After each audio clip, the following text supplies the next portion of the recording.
Merci à vous d'être présents et présentes aujourd'hui pour défendre les coqs. C'est une chose importante en tant que citoyen et de citoyenne de savoir se mobiliser, de savoir dire non quand quelque chose est injuste, quand quelque chose est d'un autre temps, quand quelque chose est barbare. Notre sang et celui des coqs est le même. Notre douleur et celle des coqs est la même. Je me tiens aujourd'hui devant vous pour défendre une cause qui, à mes yeux, relève à la fois de la justice, de la compassion et du progrès moral, c'est-à-dire l'abolition des combats de coqs. Ces combats encore tolérés dans certaines régions sous couvert de traditions locales ininterrompues sont en réalité des pratiques barbares, indignes d'un pays qui se dit progressiste. Ces combats consistent à opposer deux coqs dressés pour se battre jusqu'à l'épuisement, avec des blessures graves, voire la mort, sous les acclamations d'un public souvent venu chercher le frisson, le pari ou la distraction.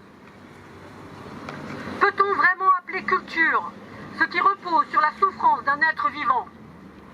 Peut-on parler de tradition lorsque cette tradition bafoue les principes fondamentaux du respect animal? Car il ne s'agit pas de folklore inoffensif, il s'agit de violence organisée. Ces coqs entraînés et malmenés pour devenir agressifs sont souvent mutilés. On leur coupe la crête, on leur lime les ergots, on les entraîne à l'affrontement. Ils se battent parce qu'on les y force. Or, rappelons que la loi française interdit les sévices graves envers les animaux. Pourtant, un article du Code pénal permet une dérogation pour que les combats de coqs dans certaines zones géographiques, cela crée une incohérence juridique flagrante. Comment peut-on protéger un animal à Paris, mais pas ici, sous prétexte que cela se fait depuis longtemps? Vaste plaisanterie, vaste blague. Malheureusement, des coqs en souffrent. Combat de coqs, ni ici ni ailleurs. Leur sang est notre sang. Combat de coqs, ni ici ni ailleurs. Stop au combat de coqs.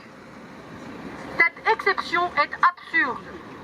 Une nation, une loi. Chaque jour, les citoyens sont de plus en plus sensibles à la cause animale. La majorité d'entre nous condamne fermement la tauromachie, la chasse à courre ou encore l'élevage en cage.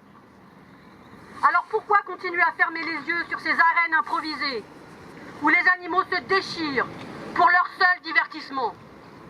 9000 combats de coqs par an et autant de morts. Certains diront c'est un pan de l'identité locale, que cela fait partie du patrimoine. Mais le patrimoine, ce n'est pas un sanctuaire figé. C'est quelque chose qui doit évoluer, qui doit s'adapter. Une tradition ne peut pas se justifier lorsqu'elle est barbare. Ni ici, ni ailleurs.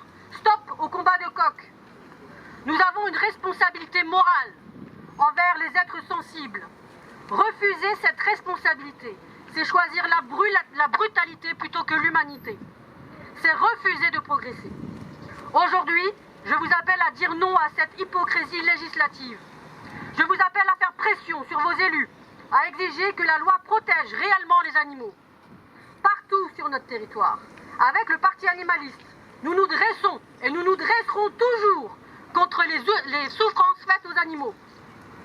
Il est temps que la France rejoigne les nombreux pays qui ont interdit cette pratique cruelle.